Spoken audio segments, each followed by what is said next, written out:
Welcome back. I almost said the wrong thing. We're off to a great start.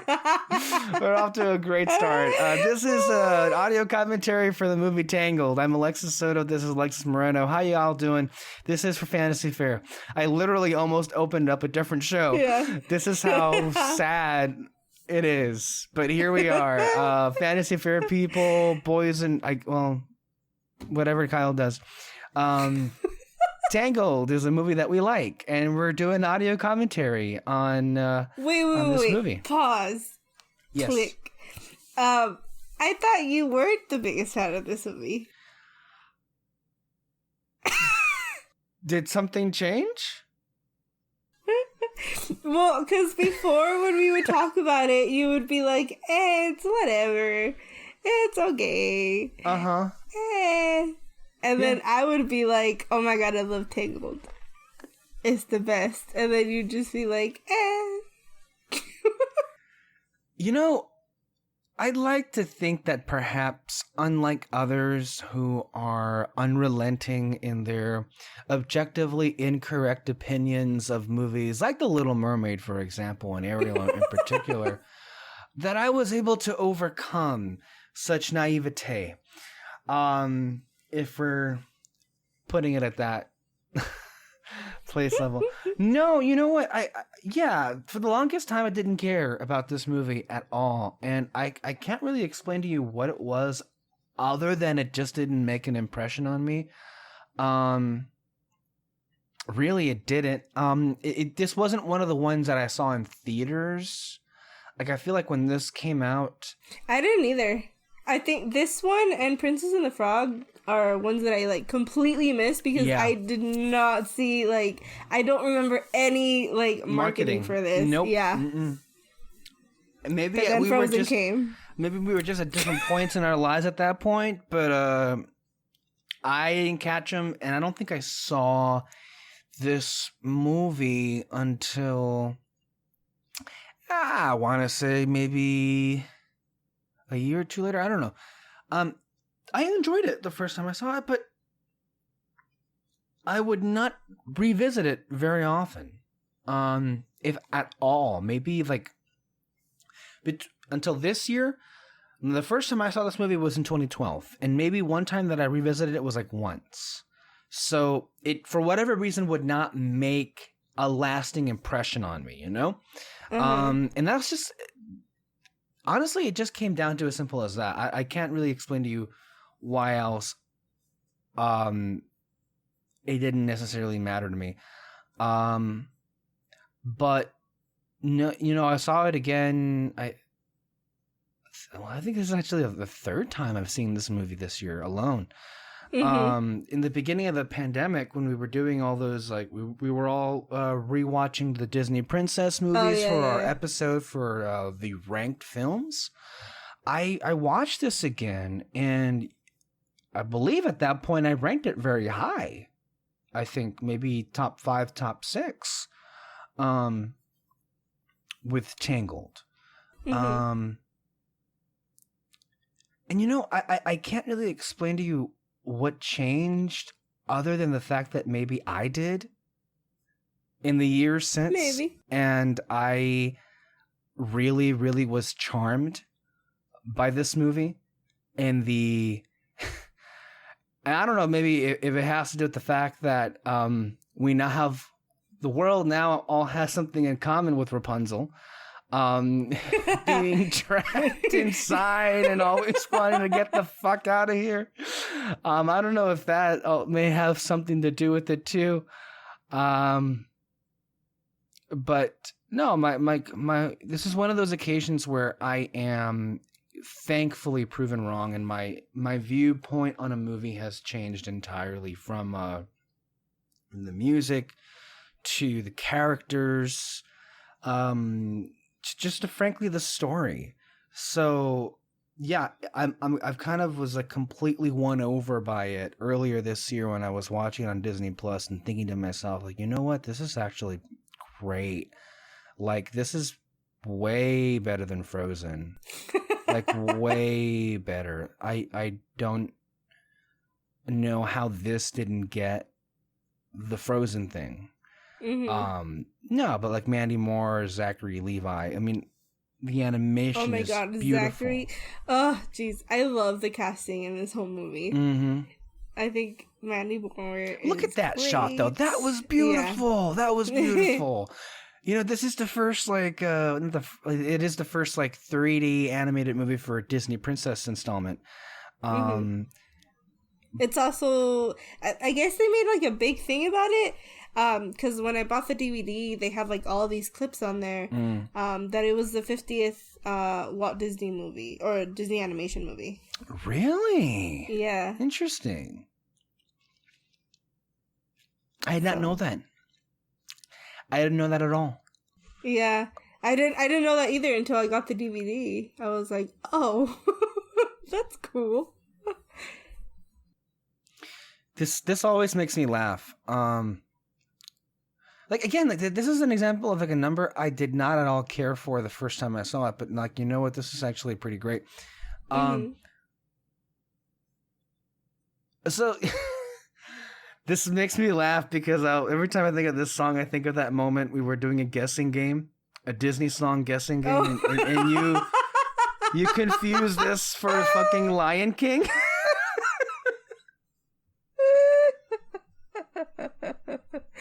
It has the same beat. How? I don't hear that. Like, where are you hearing that? Like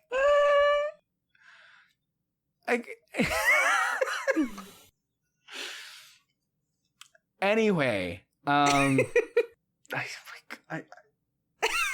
they start out differently, Alexis. Like, there's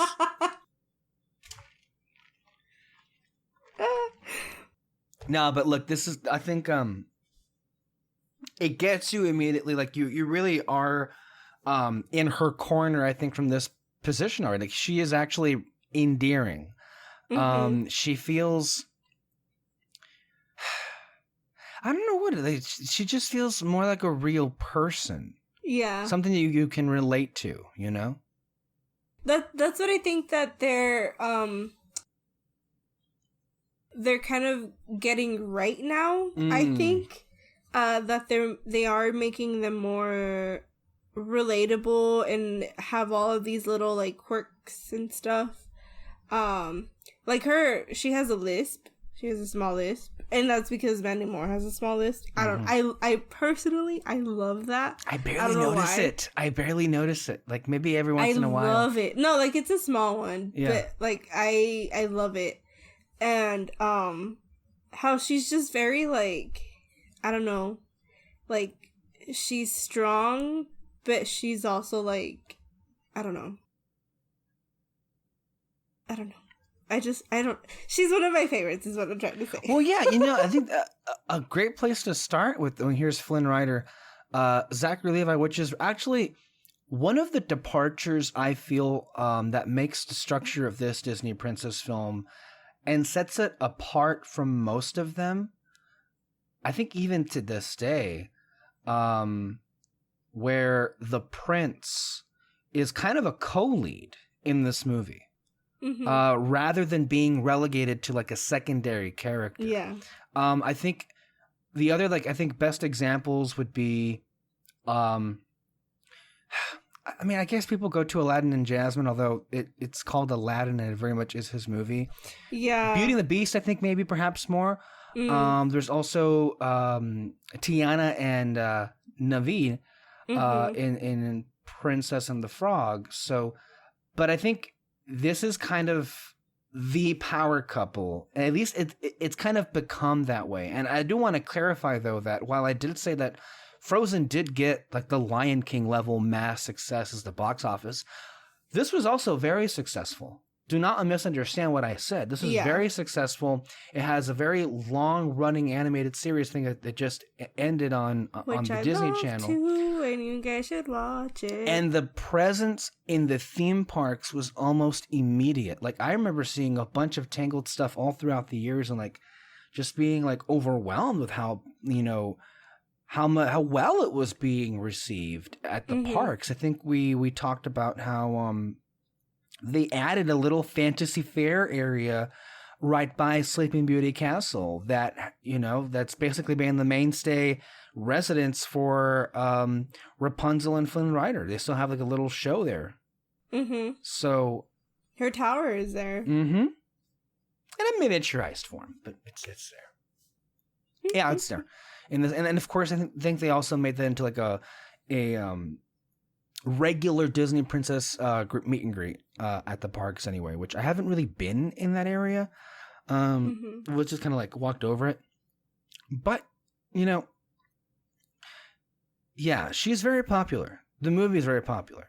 Yeah. And I wanted to ask you then, can you talk about when you finally got around to seeing this movie?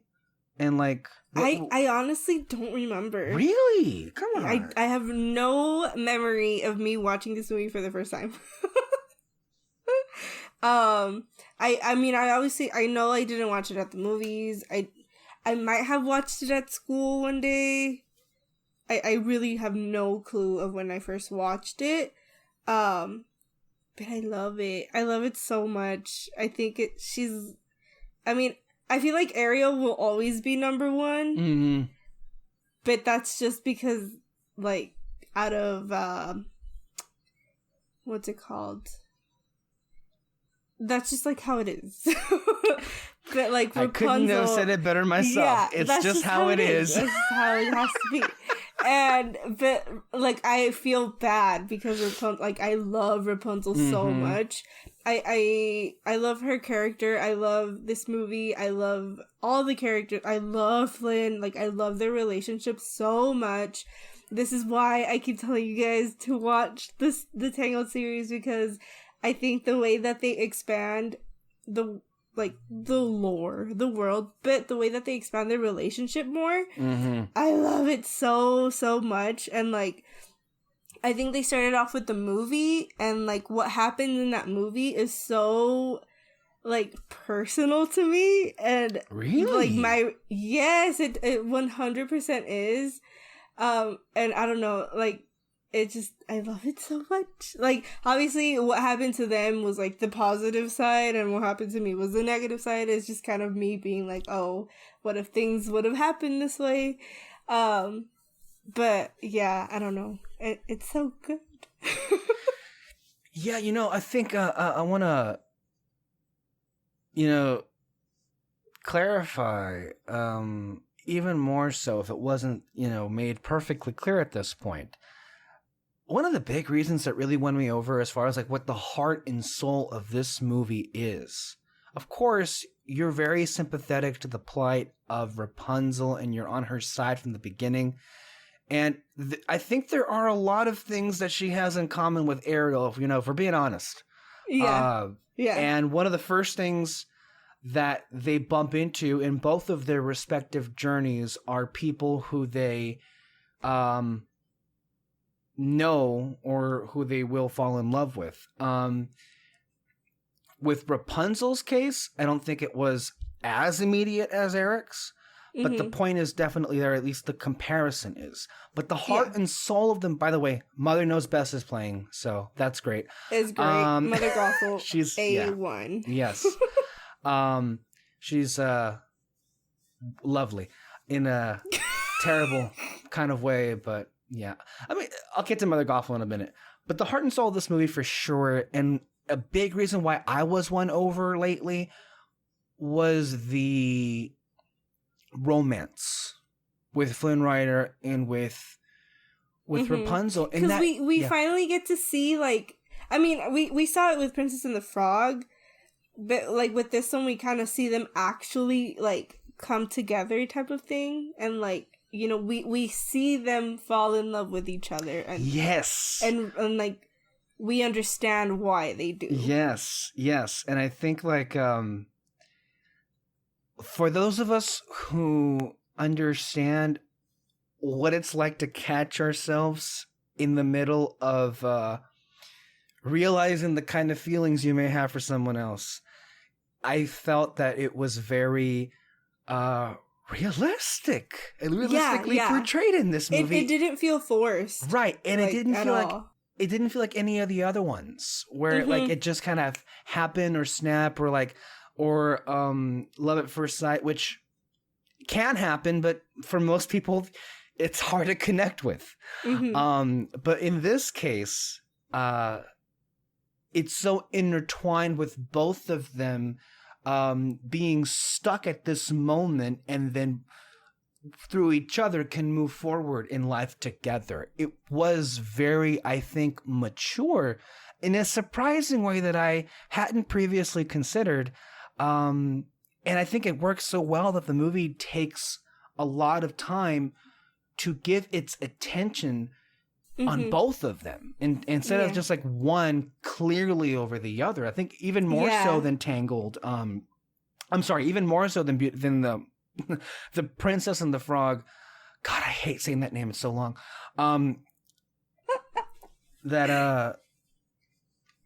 It's to the benefit of Tangled that they were able to do that. That's what and I don't think any other like Disney princess movie that has featured a romance has come close to that. Which, that being said, I don't think the only one I think of is Anna and Kristoff, which I like as well. They're great, but it's not.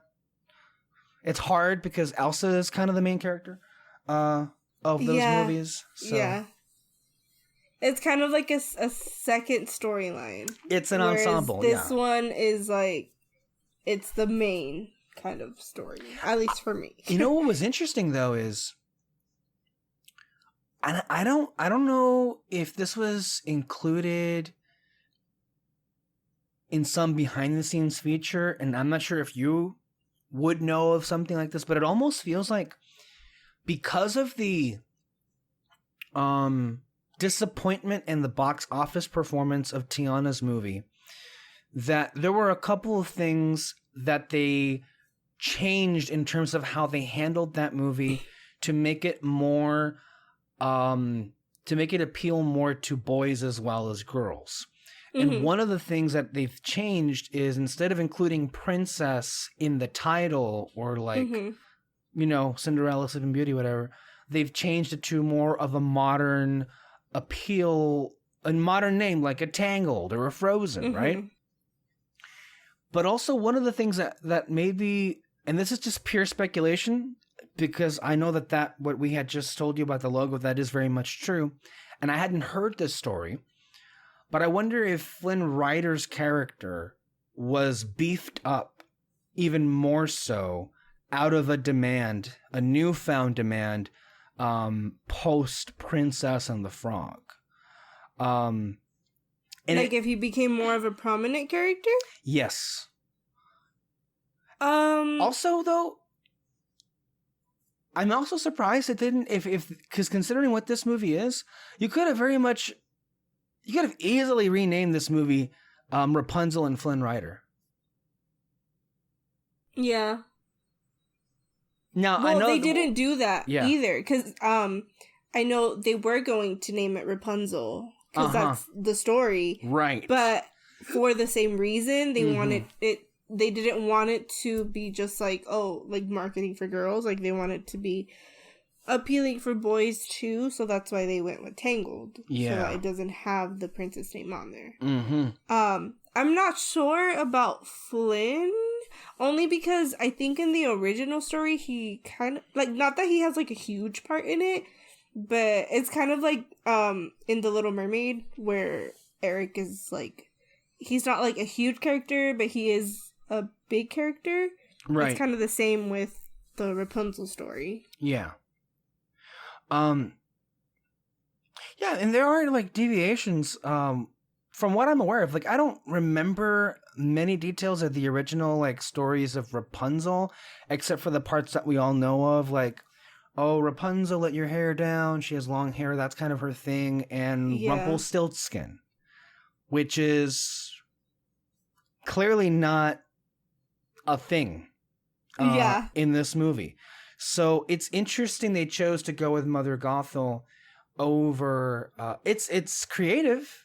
I'll give it that. I don't know if Mother that's Gothel... actually the one that I had heard. I actually had no idea that Rumpelstiltskin had anything to do with Rapunzel. I never heard of Mother Gothel version. I thought the version was just not like Mother Gothel. I don't know if that was her actual name, but I had heard of like she was like a witch or something keeping her in the tower. And then the other like story that I've heard is just the one that's like Into the Woods, that storyline. But I want to say that the one that I had heard was that the whole like Rapunzel stuff happened. He went up there. She ended up getting pregnant, and then I think his punishment for like going up there was that he had to like wander the woods blind. That's like what the witch did to him. And then they finally like found each other because she was able to escape, and like they lived happily ever after. It's like it's really weird. Yeah, I don't remember that version at all. I want to say, I mean, I've only seen Into the Woods once because I didn't like it. Oh no, but I terrible. think that's what happens in that story. I could be completely wrong. Like I said, I watched it like when it first came out, and I don't remember. But I think that's what happens. Got an Academy Award nomination. That particular moment got a nomination for Meryl Streep, which was fucking ridiculous. But yeah, like I was interested that when Rumpelstiltskin just didn't show up and wasn't a thing. Now I don't remember when I started watching Once Upon a Time. I'm trying to think, like that's the ABC television series that we're all acquainted with. I don't remember. I think I'd already seen this movie. But in the show Once Upon a Time, which I don't believe I started watching until 2014, but it had been around since what, Alexis? 2010, 2011? I think so. It's been a while. Rumpelstiltskin is a major player in that series. Yeah. And I think we all really loved what Robert Carlyle brought to that performance. Well, we all liked the earlier seasons anyway. We don't really talk about the later seasons. We didn't really watch them, so yeah, there's the problem. But yeah.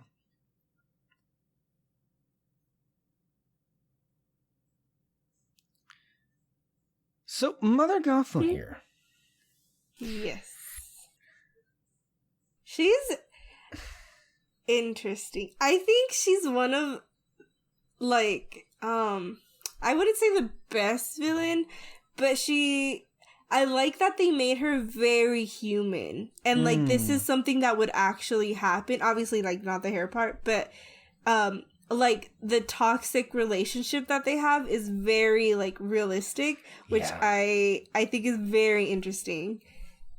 You know, because she's very manipulative, and she's very, like, all she cares about is her hair. Like, I noticed this afterwards, that I don't know if you did, like, whenever she talks to her, and she calls her, like, I mean, she calls her Flower, you know what I mean? Like, yeah. And then, like, whenever she's, like, saying good things about her, she's holding her hair. Yeah.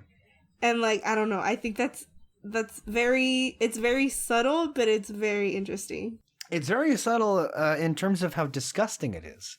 Yeah. when you look at that and what's really going on there, because, yeah, you think that, you know, she's calling her Flower, and, you know, before you even know about the big revelations and well, I suppose you already know at this point, but you don't really notice it, I think, more and more until maybe we reach the end of the movie, where it's like, this bitch really treats this poor girl as an object. She does not give a rat's ass. Yeah. Like, you might think that maybe this is a moment that we're seeing right now that perhaps some part of her wants to make her happy.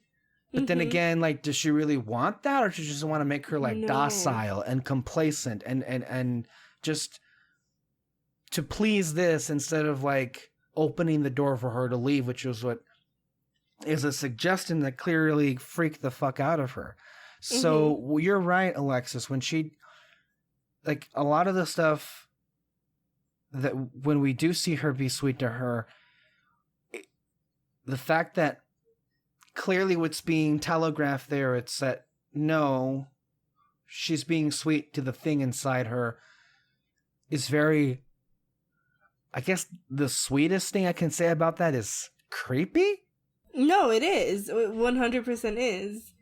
That's why I think, in my opinion, it makes her like one of the most interesting villains in a movie. And yeah, it's not that far off from what I think real people would actually do. Yeah. Because look at where we are in the world right now. Hey. What was I gonna say? But again, going back to the series, you guys should watch it because they go even deeper with Mother Gothel, and it's amazing. It's so good.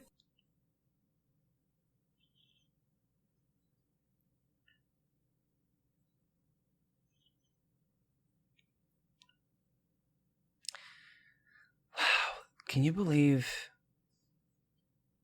this came out in 2010, right? Yeah. 10 years ago. That's crazy. Look at how good this looks. Fucking. And then even then, like before this, I mean, I think the one that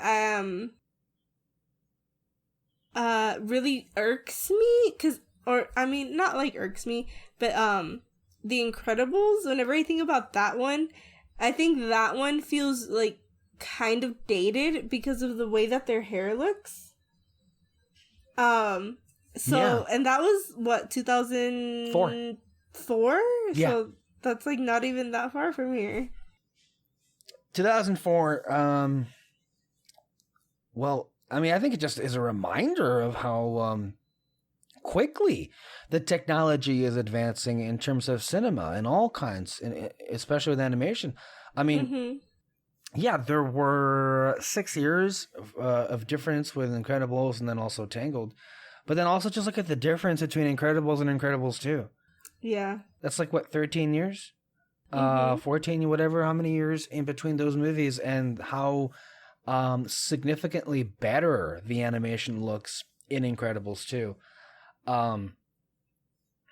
Yeah, like, they really, you know, in many ways, we find that when we talk about these movies, especially in the times that they were made, we often find that they came around at just the right time, because they just wouldn't have been made the same way, not just for the time periods or the eras that they were released in, but also because of the technology at hand. Like, I don't know, like, this movie would obviously not look anywhere near as good if this was done by Walt Disney or even in the Renaissance. Yeah.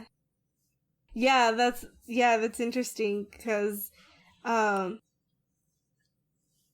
like, what's it called? Frozen was actually I think Walt was working on it. The Snow Queen. It didn't happen. I mean, it didn't end up happening at all. Well, how many of them are there that we know that he was working on? We know Little Mermaid wasn't one of them. Oh, yeah, that one. But I mean, imagine, like, getting that movie while he was still alive. Like, I mean, maybe it would have been as big, but that was the start of, like, the Disney Renaissance, you know? It was. In some ways, though, I mean, if you believe in that kind of thing, it clearly wasn't meant to be. Because look where we are now. And these projects have kind of, I feel, benefited in large part because they weren't in that era. And we talk about this often, and we even at length discussed, the respect that we have for the legacy players like Snow White and Cinderella and Sleeping Beauty, and how they're classic films. But unlike, I mean, no movie, no matter how good, is excused of any of its flaws. And,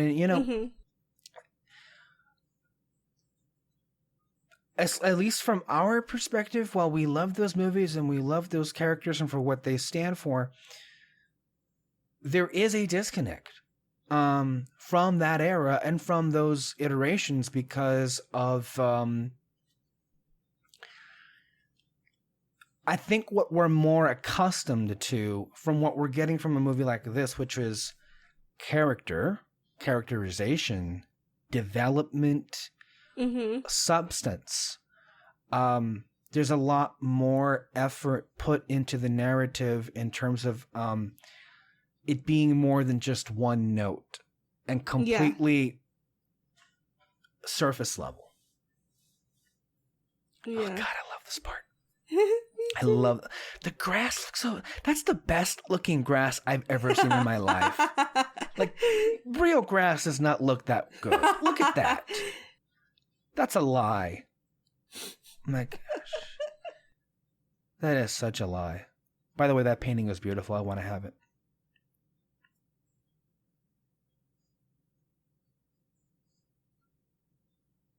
Also, Pascal. Yes, he's Pascal. Great. Yeah, I think he's one of my favorite sidekicks, animal sidekicks, which is a staple. And he doesn't even talk. I know. It's great. Like I actually remember Pascal more than Mushu. Yeah. And Mushu did nothing but talk. I love that subtleness right there. Just a little bit of restraint, that hesitance right there. And then there she goes. Her voice is amazing too. Like I know that it gets a little like stale saying that again and again, like a lot of the Disney princesses have great voices, but I think they're all great in just different ways. Mandy Moore is sensational.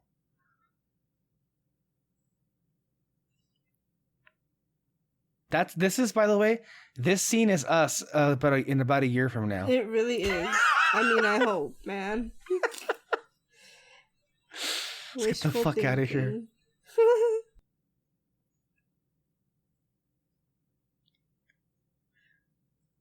I always love the reprise. Or yes, the reprisals. I always love them so much more. Why? Well, because the reprisals have bigger moments. Also, this is the return of Alan Menken, so, A+. Absolutely. That's an interesting point, though. The reprisals, I think, have... like in Beauty and the Beast? Oh my God, are you kidding me? Oh my God. All day. Oh my God, yes. I feel like... This is hilarious, by the way, this sequence right here. Yeah, this is the most relatable. Yeah, this reminded me of you. Dude, literally, it's me. It's so me. So fucking bipolar. Whenever you're indecisive about anything, this is how you get. Yeah, it's so bad. I remember watching this scene, though, for the first time and being like, oh my God. Am I being watched? I know. Like, were they studying you for research on this character? I think part of the reprisals and why maybe you remember them better is because like they're made to go bigger vocally. Mm-hmm. Like what sticks out in my mind then, you're right. I mean, I love Belle, but what I remember is Belle the reprisal. Yeah. I want adventure in the great wide somewhere. And those lines, man. Oh. Yes. The reprisal of Part of Your World, which is the iconic image of that movie with the wave coming from behind Ariel and that she's like belting out the big note. And then of course we have here, like, I think that they're, from a structural standpoint, they're made to be the vocal peak of those performances. And I think that's how we recall them the most. What are some others that stick out to you? I mean, I feel like those are the only ones that I remember. Well, there was a reprisal of thinking about it, right? There was Aladdin. There's one in Aladdin. One Jump Ahead. That's better. The One Jump Ahead reprisal, right? Mm-hmm. I'm trying to freaking Hercules, I think, has one. It does? I think so. I could be wrong. For Go the Distance? I think so. When he leaves the temple, whatever it is. Which one?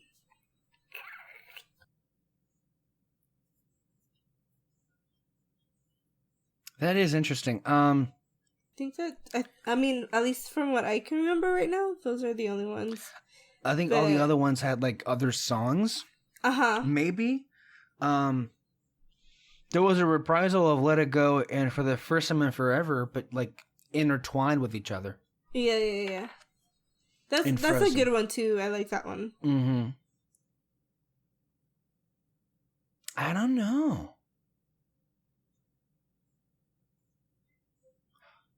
There wasn't one in the... Oh, by the way, Maximus is great too. Yeah.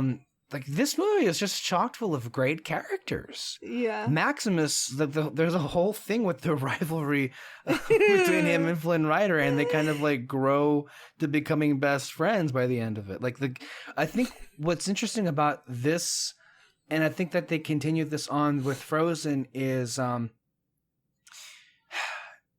they're not anthropomorphic, the animals, but they're very much given big personalities that you can express through facial expressions and understanding of them. They don't talk, I think, is the big difference here. Yeah. Which I think is interesting. Yeah, and it works, because it's pure animation, you know, like that's how they get you. Yeah. Like, although Hey. Oh, yeah. That thing was stupid as fuck. But still smarter than half of the country. Anyway, is it...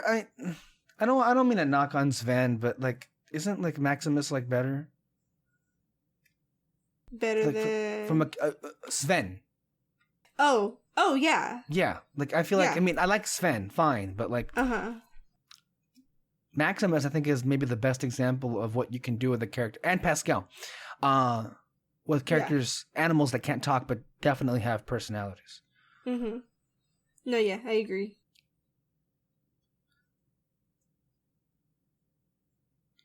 So here we are. This tavern right here, what's it called? The Snuggly Duckling. I know it's not like a big deal, but I feel like this should be like a place in these Disney parks. But this is hilarious, by the way. This is so funny. I totally wish that they would do this. I think the best place and the easiest way you can do this is that whenever they do... Now, again, things are going to get cut and budgeted, but like if they do move Beauty and the Beast to another part of the area at Fantasyland with Disneyland... The current Red Rose Tavern that used to be the Village House, themed to Pinocchio, that could easily be rethemed to this. Please. That would be so funny. I would love it. Yeah, this is...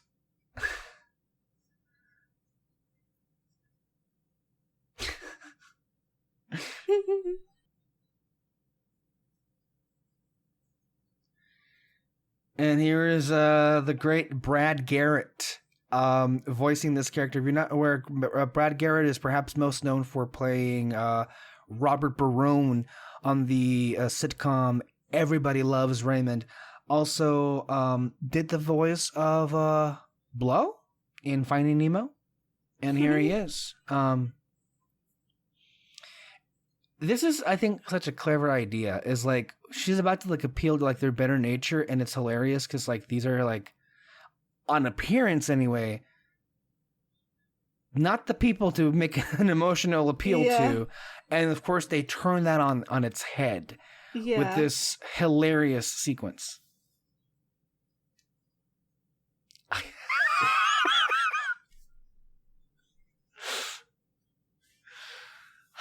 It's also kind of meta because, like, yeah, we all have dreams, but look at what happens. Here's where we all end up.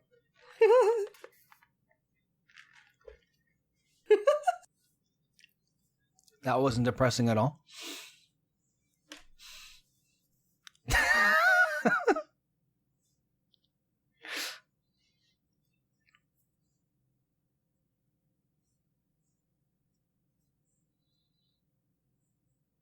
And I also love how everybody just kind of opens up to her. Right? Yeah. It's so rare to find people like, or to come across people that are so approachable like that. But, I mean, I feel that does happen sometimes. Like we meet people that are just so easy to talk to. I've met people who, would like randomly. I mean, I'm gonna mention him, but like my ex, I don't know why. Like, I have no idea why, but people would just go up to him and start talking to him. Like, and like, I would start laughing because every time that happened, we would walk away and then he would just look at me and he'd just be like, what does this happen to me all the time? Because they would just like start telling him like their life story. Like, he wouldn't even like do anything. It would just happen. And I feel like this is, like, how she is. But, like, I feel like she enjoys it. No, clearly. I mean, they're talking about a person in this movie who has, like, no connection to anybody or anything. Like, this is the first time she's being exposed to, like, people. Yeah.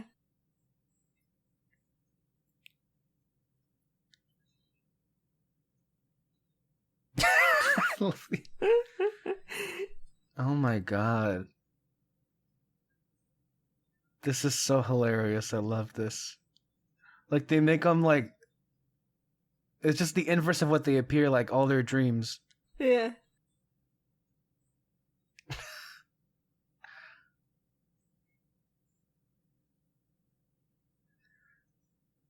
It's actually kind of sad here. Like, I think he's being real. This is what his dream is. Yeah. And, like, they even say that at the end of the song. It's like, your dream sucks. Yeah, I love that.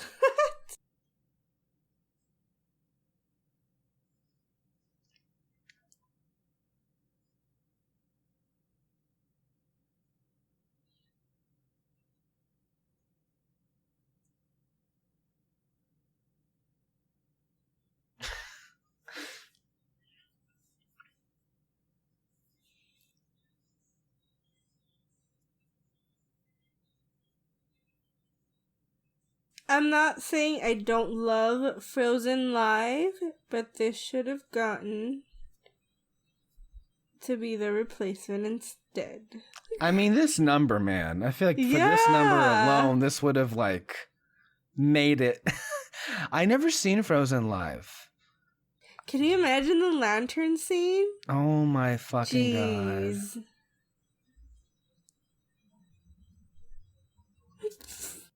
Idiot.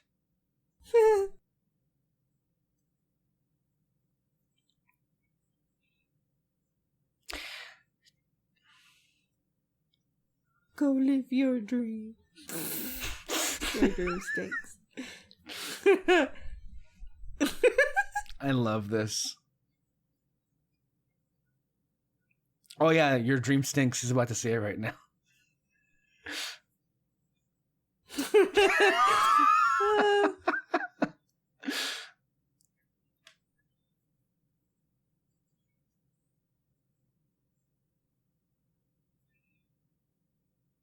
This is...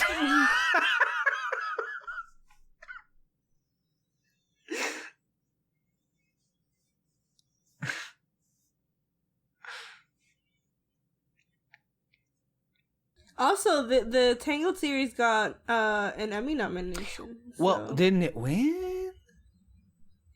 I'm not sure if it won. Didn't it win?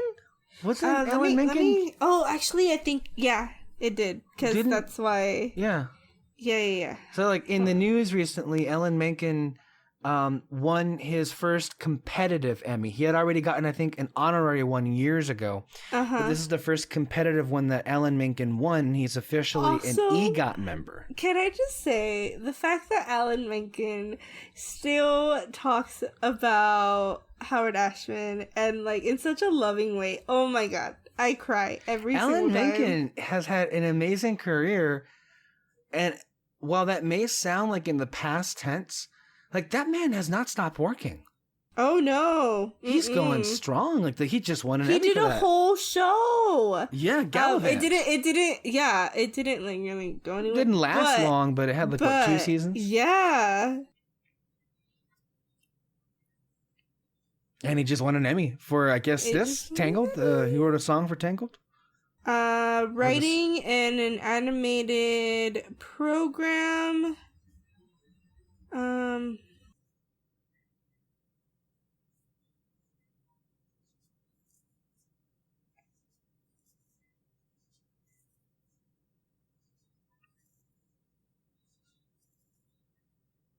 But it got nominated for 6 Emmys. Wow. So go watch it. It's always nice to hear when something good gets nominated. Man, she has a lot of hair. She had like how many? I think they said if it was like real, it would weigh 8 pounds. I could be wrong. Hold on, let me see. 8? I think, or 80. 80? Hold on. That would be impossible to carry like that, wouldn't it? That's true. 10 pounds. Sorry. Yeah. And it's 70 feet of hair, consists of 100,000 strands. Wow. And weighs approximately 10.4 pounds. That's a lot.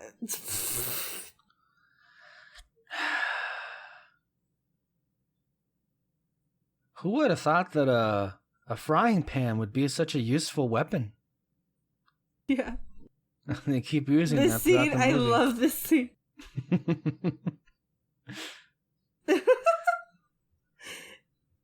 The voice acting of what's his name? Zachary Levi is great. No, he is such a treasure of a talent. Oh yes, we've talked about this before. Yeah, but he's just so underappreciated in anything that he does. Like, I don't know if you saw Shazam. Oh yeah, that movie got great reviews. No one saw the movie. No one saw the movie. No one saw the movie. Good. That was like his big, like, you know, his launch into like A-list status at that point. Like that was like a franchise he was leading, and like no one sees it. And it was like, what, the best DC movie? Like I think Shazam is the best DC movie in the last decade. I mean, we're not including the Nolan movies. I'm talking about like the DCEU movies, right? Like I think that was the best one. Yeah. And no one saw it. And while like no one really saw Birds of Prey either, Harley Quinn's always in the discussion. And maybe that's just because she's a popular character. There's Suicide Squad 2 coming. Then there's the animated series for Harley Quinn. But for like Shazam, there is a sequel, and thank God it's getting a sequel. But like poor Zachary Levi, man. Like he's such a great talent. He really is. And he's such like a great like human being in general. I love him so much.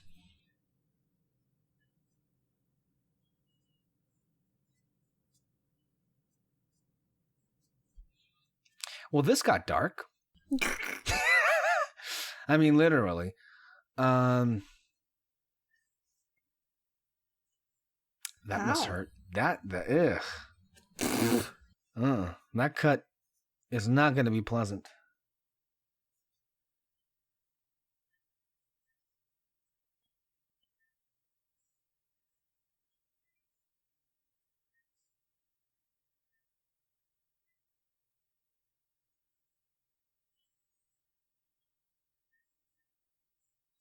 This is actually a little bit morbid for Disney. I mean, not to say that they haven't done this close to this before, but like suffocating. You know what we should do? We drowning? Should do an audio commentary on The Hunchback. Well, I mean, yeah, we could do that, but then we're gonna have a whole side discussion of the fact that the villain's motivation is basically his sexuality. I mean, just overt sexuality. Maybe that's not even the best way I'm saying. Like, he's just a pervert. And he wants. There's a lot going on in that movie. It's not even go away right now. I'm so happy that they made that movie, but it's just so weird. The music is great. Like in any, like I feel like the Disney Renaissance never lost its luster when it comes to the music department.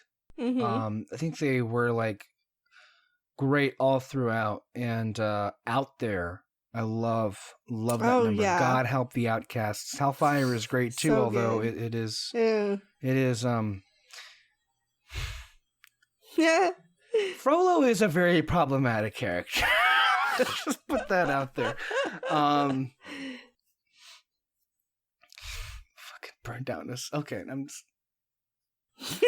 It's not the time to talk about that movie. It's just not. It's frustrating. Oh yeah, they made it out. Her hair glows, and that's what you're walking away with. You're alive. That grass looks so good. Seriously.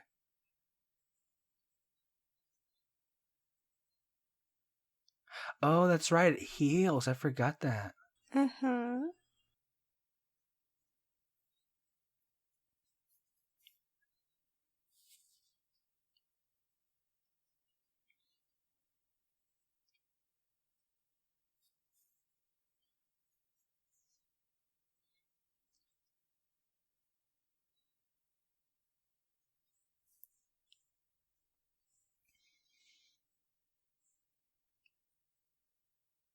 This is also, I mean, besides like the style of animation, when they start using really big eyes.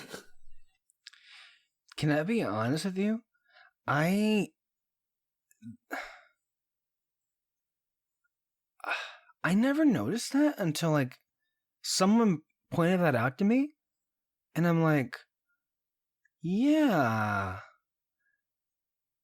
those are really big eyes. And I can't think, like, is that a byproduct of just this style of animation? Or because like Pixar, all their movies are like, do they have big eyes as well? Or is it just a Disney thing? I don't know. I want to say it may be just to give the characters like actually like more emotion, like facial expressions, emotion. I don't know. I want to say that might be the reason why they went that way. I mean, it doesn't bother me, but I know a lot of people who like, they're like, it's kind of weird. Yeah, I've heard that too, that it's bothersome. It never came into my mind until it was pointed out.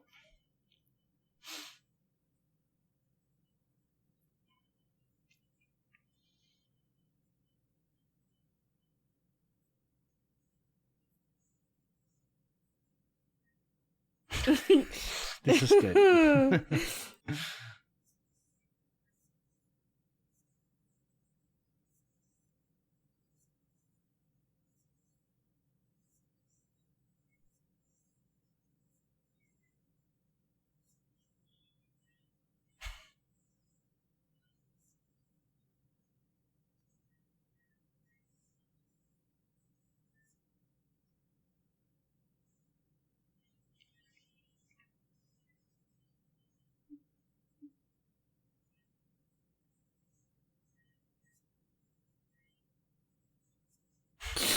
Okay.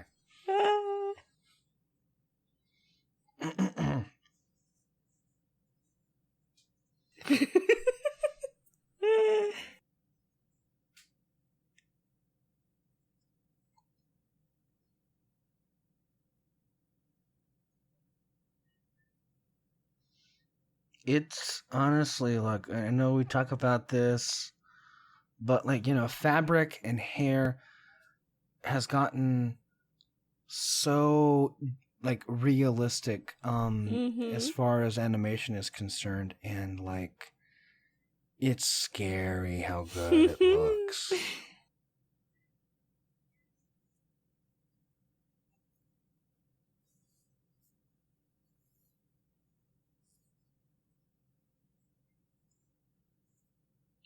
I think this is a moment we were talking about earlier about why these two are so good together. Like, I think, Levi and Moore bring so much of these characters, but if they didn't have any kind of, like, chemistry as performers, this movie would fail. Mm-hmm.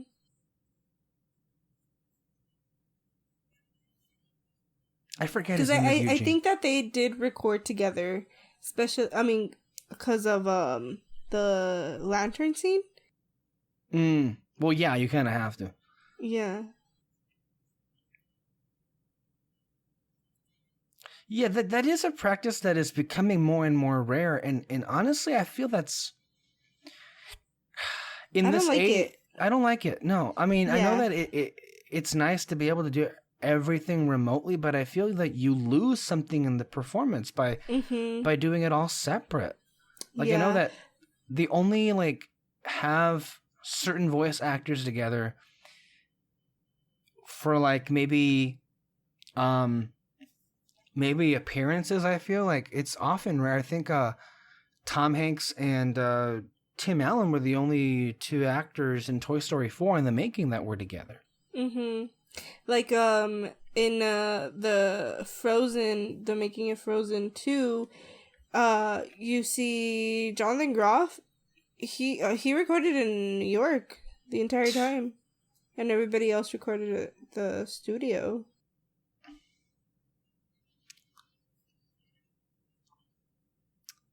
Yeah, that wouldn't be my preferred way of doing a project like this, you know? Part of I feel like the excitement of doing a project is with those that you'll be collaborating with. Yeah. And I understand that's a byproduct of people having like busy schedules, but, you know, voice acting is, I think, best when you're all in the same studio. And for whatever, it is becoming more and more rare, and I don't like that. Yeah. We didn't talk about it, but it just happened. The interaction that they had right now, Flynn and... I love it. Yeah, you're seeing basically the seeds right there being planted, and there is a immediate, I think, sense of attraction right then and there with each other. And this may be rare, but it's founded based on each other's personalities. Yeah. Not so much because of the appearances. And I think it works best in this situation because they weren't immediately at all like attracted to each other. It's just something that happened naturally. And I think that sends a better message. I disagree a little bit. I think that he was towards her, but just like not like in a romantic way. Just like, she's cute, you know? Well, which is interesting because, I mean, I guess in Aladdin you could kind of say that's how it happened. But you see the guy finding the girl attractive first. I mean, I don't think that necessarily makes anything I said. Like, we notice attractive people. And maybe, like, you like how a certain person looks, but, like, you can't necessarily, and that's not that you were saying that, oh, I like her. I mean, that's not really what happened until, like, we just saw right now. So, yeah. I mean, there is a thing as instant attraction, but, like, that's not, like... Yeah. The reason why we are where we are right now. And then here Mother Gothel comes and fucks it all up.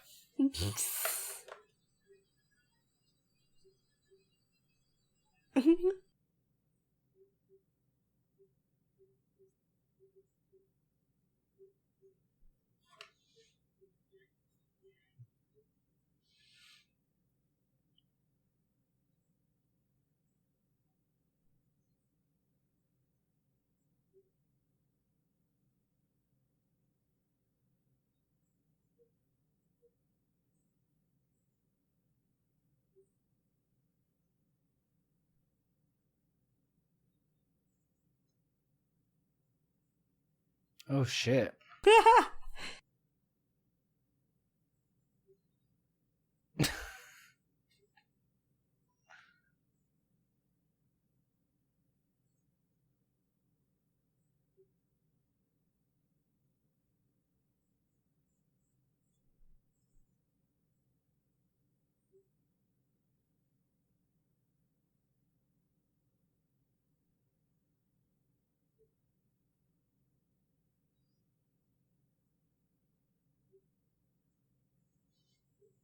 Mandy Moore and Zachary Levi, I assume they knew each other before this, and they must have some kind of a good relationship with each other, because I was very surprised. You've mentioned it several times at this point that the series that was on Disney Channel, and they returned.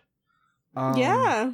As those characters, and that doesn't happen kind of like ever. Yeah.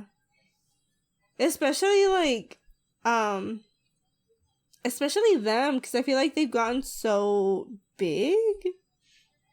Yeah, they're kind of busy. They're kind of busy all over the place. Like, they're very successful people.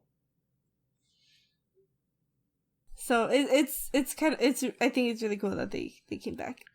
Remember, we just did it's not just like the acting or Broadway, whatever that Mandy Moore may be doing, but we recently just did a commentary for La La Land, and neither of us realized that she choreographed that movie.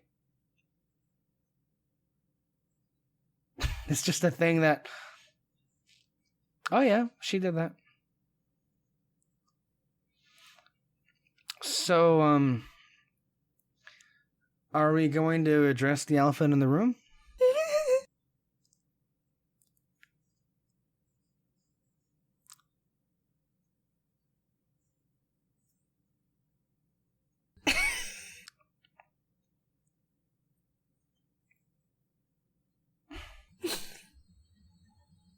I love this scene. And the music right here. Oh, Jesus. I could listen to this song over and over again.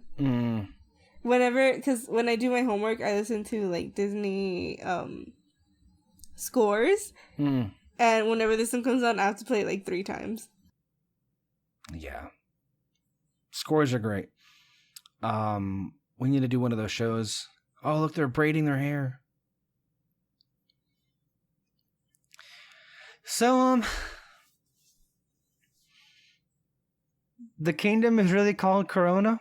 Yeah.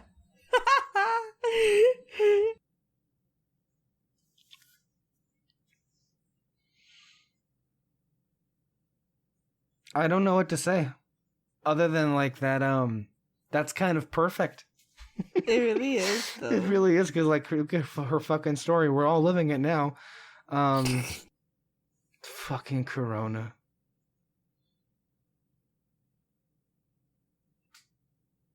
Like, it's one of those things that that's like really like so accurate. Like, you think to yourself, this couldn't have been a coincidence, right? Like, do we have like some time travelers coming back here, and like they for real, like that couldn't have been an accident?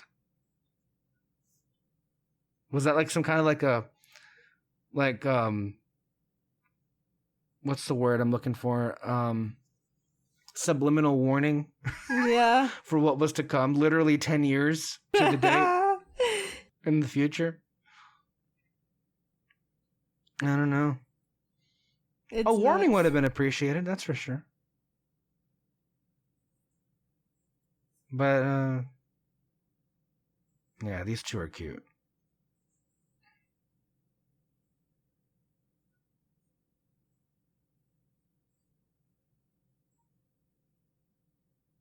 What a great party. Remember when we had those? Yeah.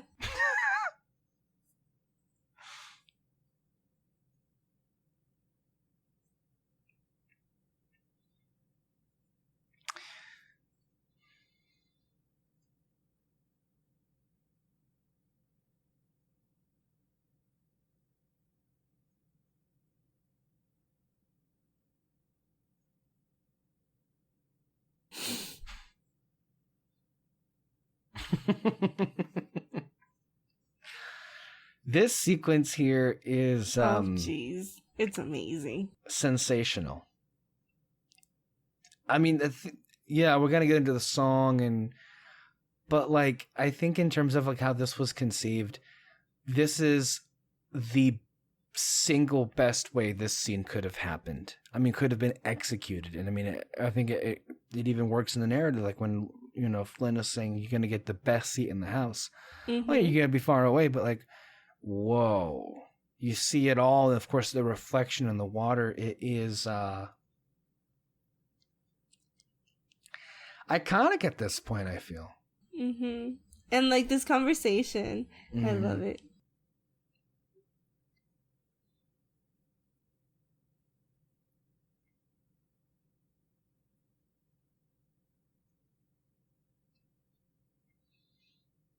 I'd like a new dream. I want to get the fuck out of here. Oh God, I can't. Dude, the dad. Oh, jeez. These two never talk. But look how much is being expressed through this right here. I cannot deal. Ah. And she has both parents. Yeah, that's a change.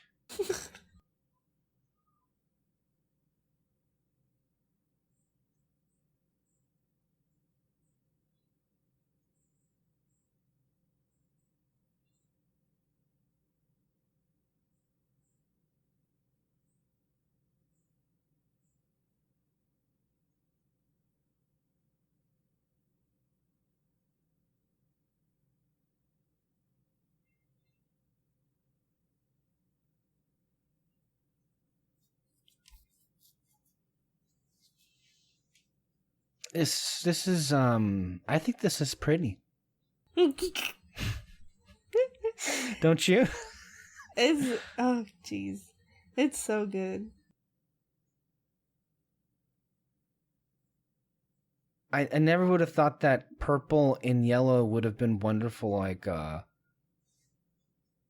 great contrast with each other.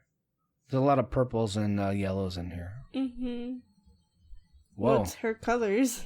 Well, yeah. I know. It mind blowing, right? It's just like I know, but like yeah. The minute you realize, like, oh yeah.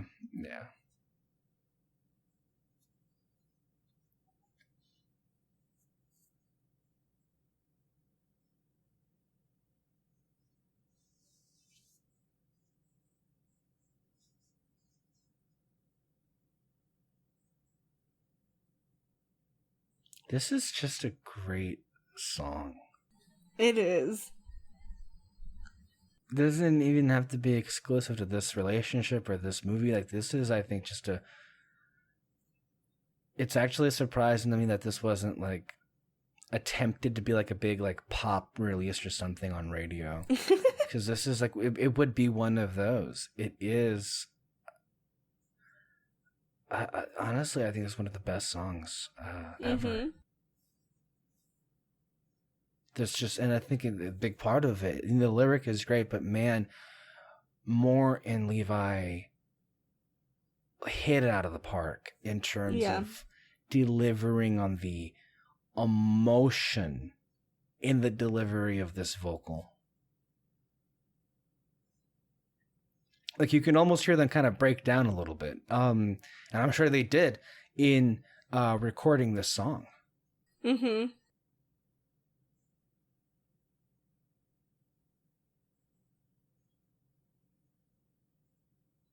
His voice is so good. I know.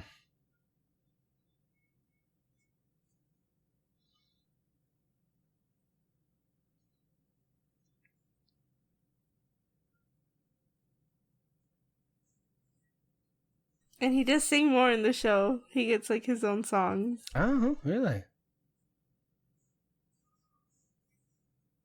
Do they explain how her hair grows back? Yes, that's one of the first things that they talk about. Okay.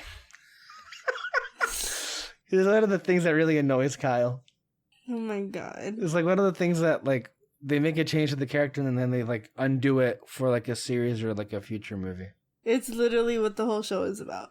Like, well, not like what it's about, but it sets it off, basically.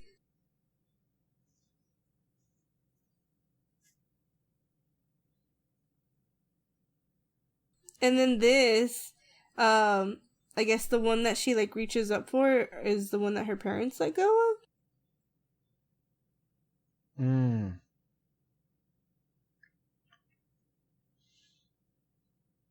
This is honestly the most honest lyric in terms of describing what love would feel like, I think ever in a Disney movie.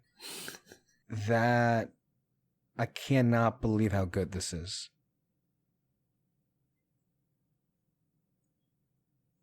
Really? Really? You really...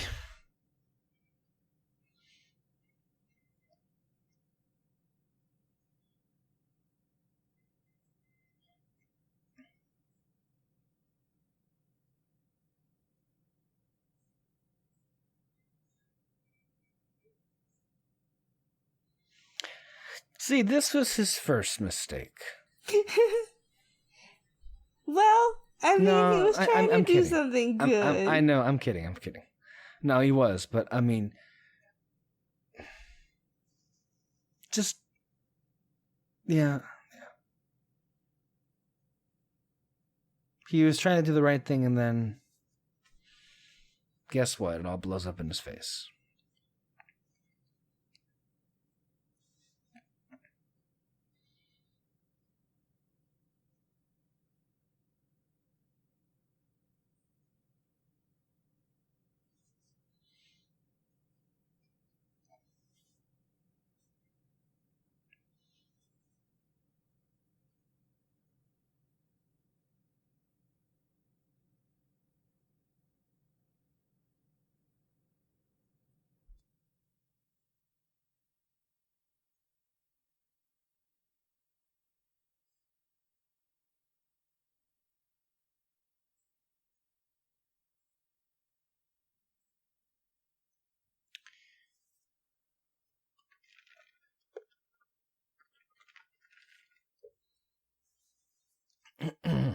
Well,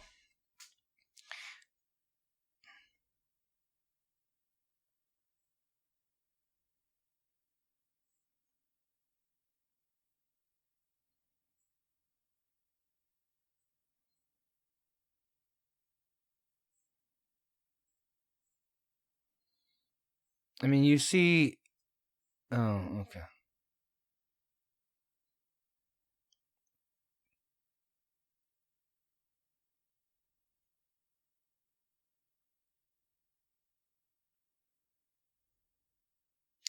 Did these idiots...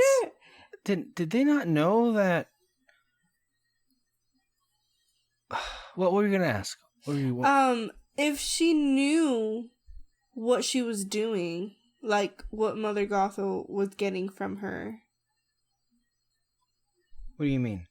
Like, with her singing and stuff with her hair, like, I wonder if she knew that that's what Mother Gothel was doing. Well, if I'm gonna remember the scenes that we saw earlier in the movie, I think maybe it's just maybe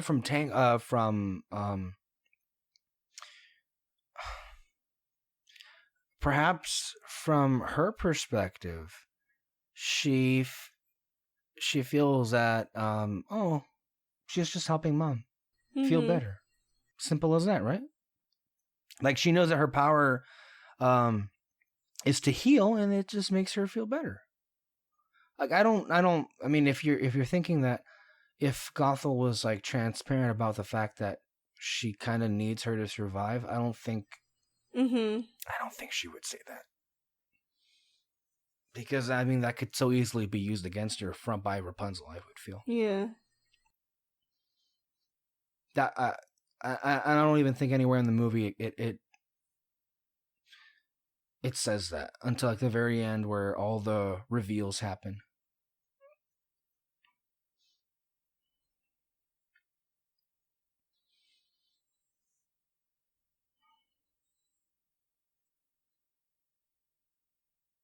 Do you think? I don't know. Because in the end, I mean, yeah, when like all that reveal happens, she kind of uses it against her. But, like, at that point, she already knows that she basically stole her. Mm-hmm.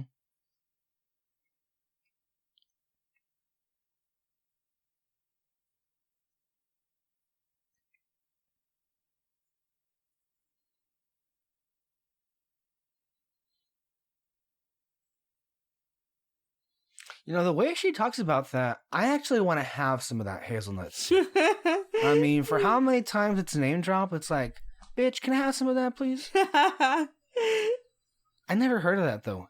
It Hazelnut sounds gross. I was like, what?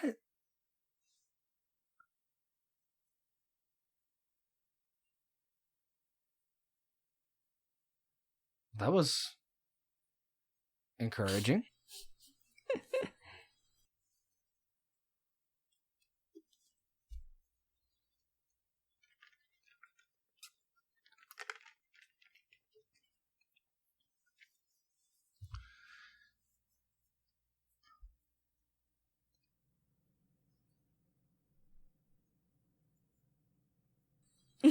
The scene always makes me laugh because it's when you say, like, oh, it hit me, it actually hit her. Oh my God. I just always think it's funny because she, like, trips and falls.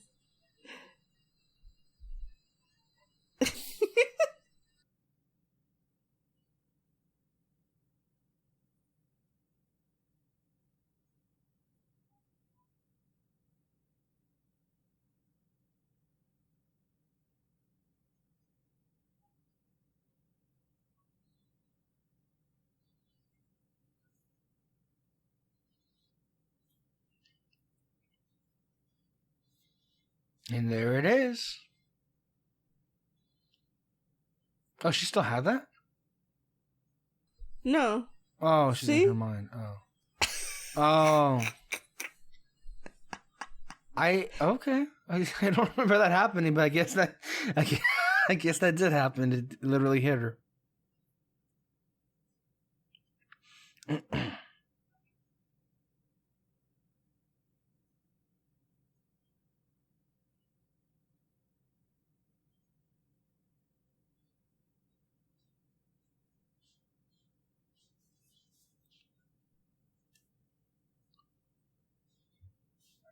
I love this staircase, like all the details in the wood and stuff.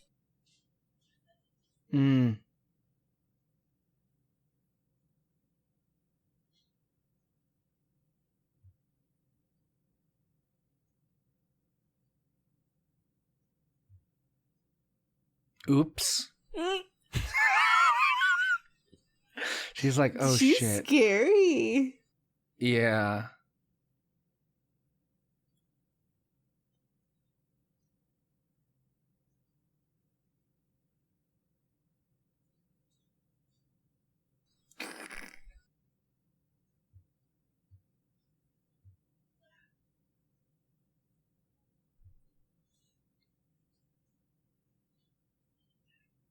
See, even there, like that subtle movement of like not stepping on the hair, like she's like, ooh. Yeah.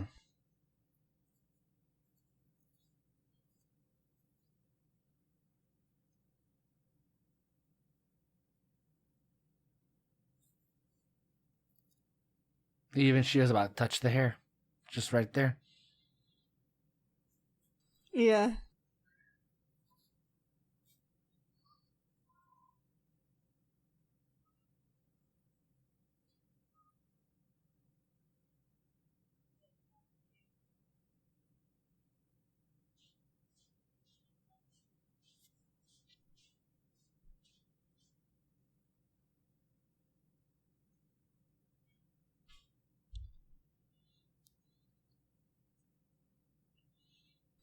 I love that freaking unicorn to signify what's about to happen. That was hilarious. Password.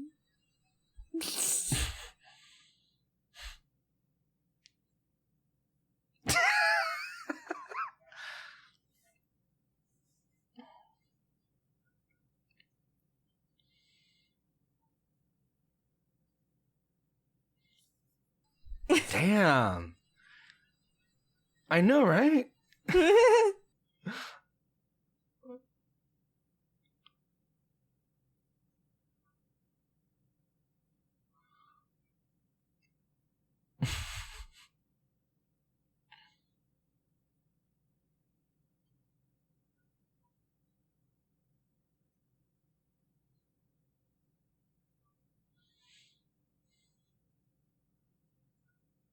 God damn. I know, right? That's a lot of people.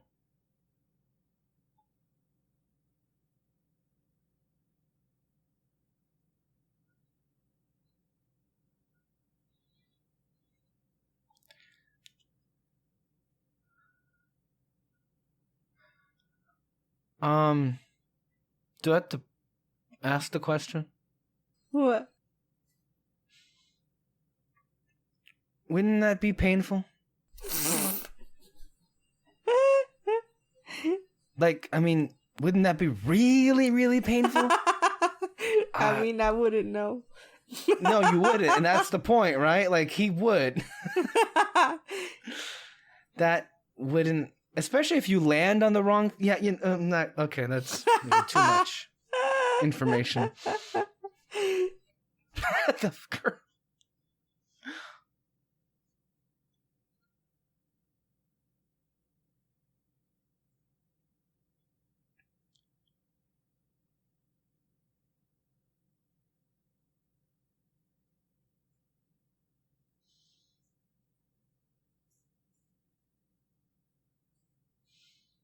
No. If anyone's hit in the face, I'll make sure to ask your opinion on that. I have never had that happen to me. But apparently you are well acquainted with that. Accidental, by the way, from everything she tells me.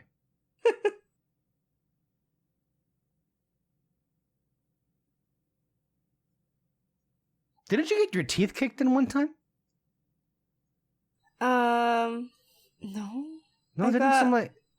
What? I got, like, in soccer, I got the ball thrown at my face a few times.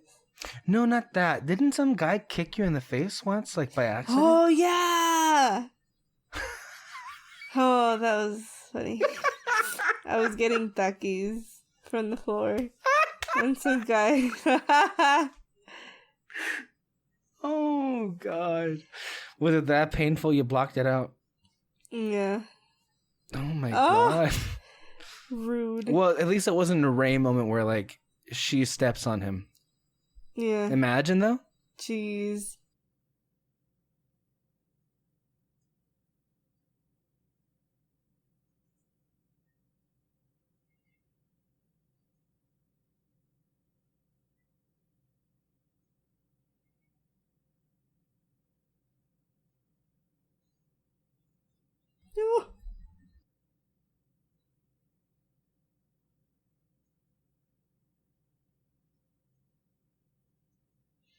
What exactly is her plan here, though? Like, it's just to save him. No, not Rapunzel. I mean, what was Mother Gothel's endgame? Just to keep her as a prisoner. Rapunzel isn't immortal. She may be, but because of her. But the power that Rapunzel has doesn't necessarily apply to herself. She can't live forever, can she? Yeah. So what? I have no idea. Happens? Did she plan on children coming from Rapunzel? Like, I mean, it's just an interesting idea, right? I have no idea.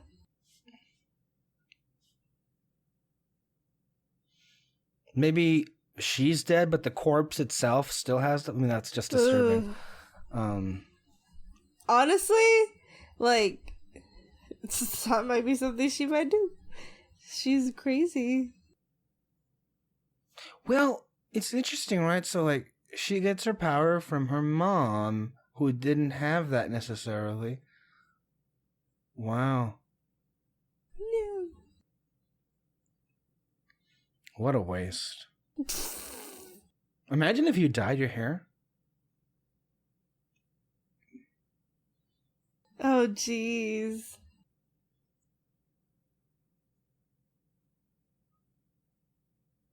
And then it gets so ugly they don't even show it. I know. Like, it gets worse. Like when she looks at the mirror, you could tell that it's like 100 times worse.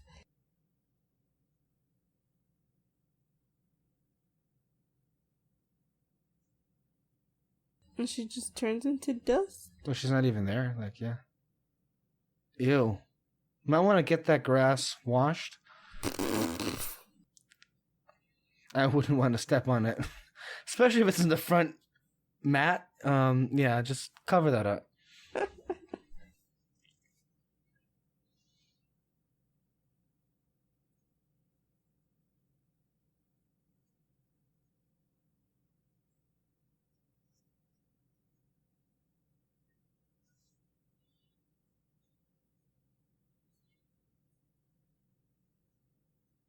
Oh. And now he dies.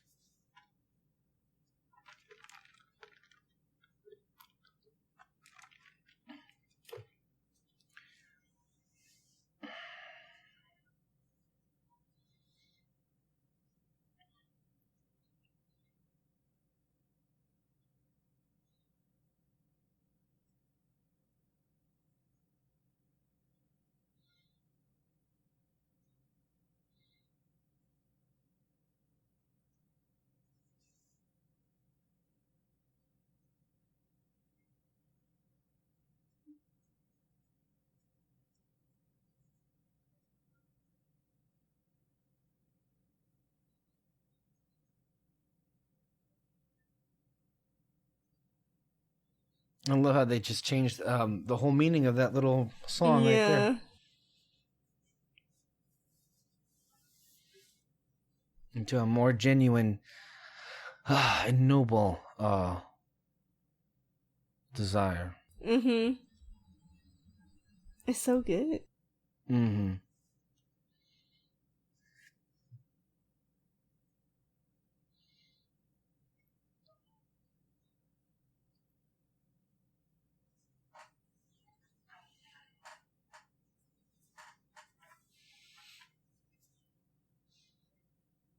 And of course, Alan Menken's score. Always great.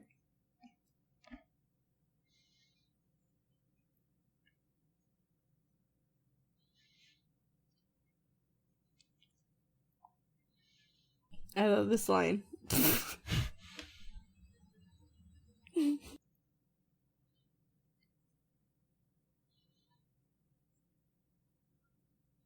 Oh my god. Nice. I know, right? Like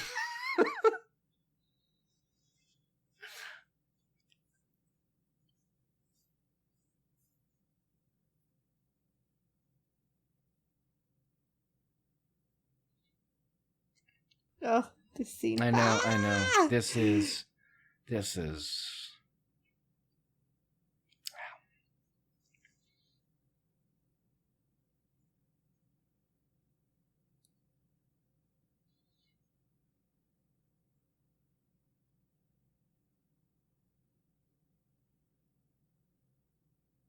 First of all, what an amazing balcony.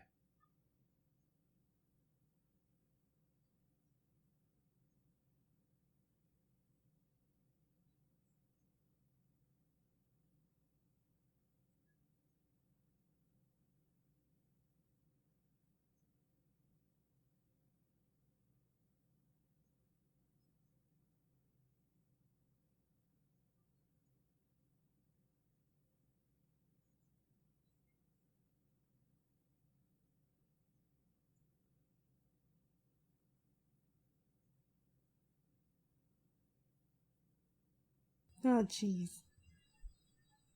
Dad's crying always makes me cry. Yeah.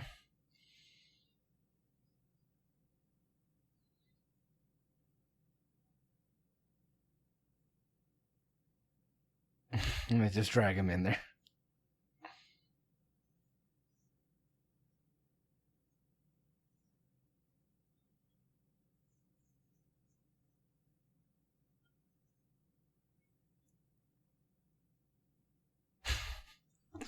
That's most parties, though. I feel like Again, that's gonna have to be us, right? We have to have like a week-long celebration for real when all this shit's over.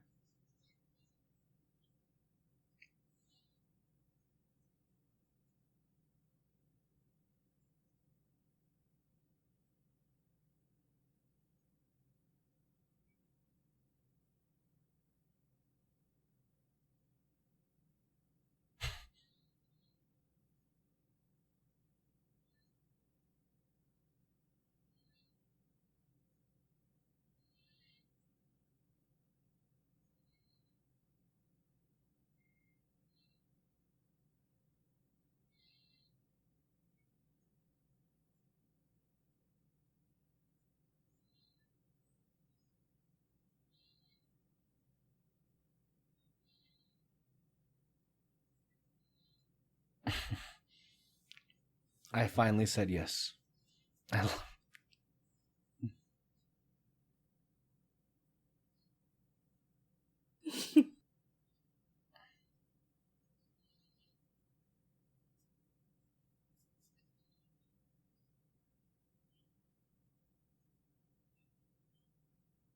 And that's the end. Oh, this song Tangled. is a bop too.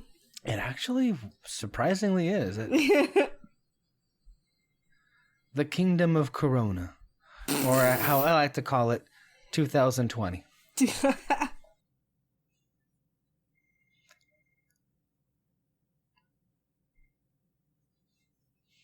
Oh yeah, John Lasseter's name was there.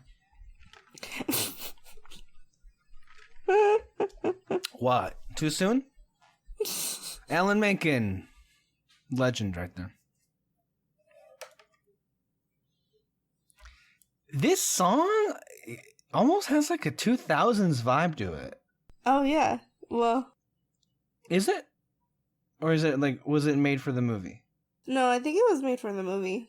Yeah. Well, I mean, it's 2010. This scene, this character, like the monkey stuff, he comes out in the series. Really? Yeah. Is all this like set up for the series? I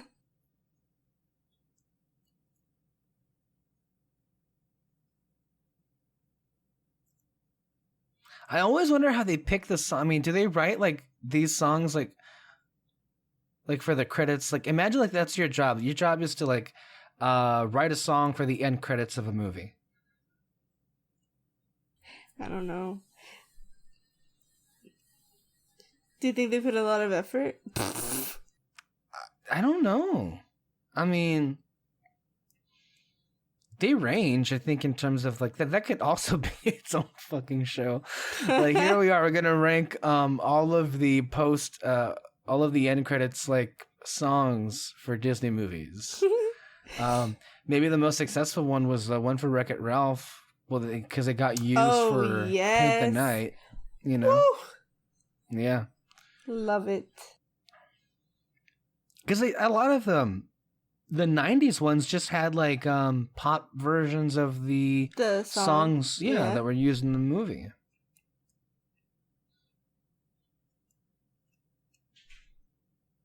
So good. Well, any closing thoughts for your love of Tangled? I love it. Watch the series. Yeah. Yeah. This is I don't know. Really, really well needed in this what's it called? The environment that we're living in, but also a very good movie. So yeah. Thank you all for joining us. We'll be back next week with another audio commentary, but this time on Zootopia. Thank you, Alexis, for being here. And we'll see you all next time. Bye. Stay magical. Bye-bye.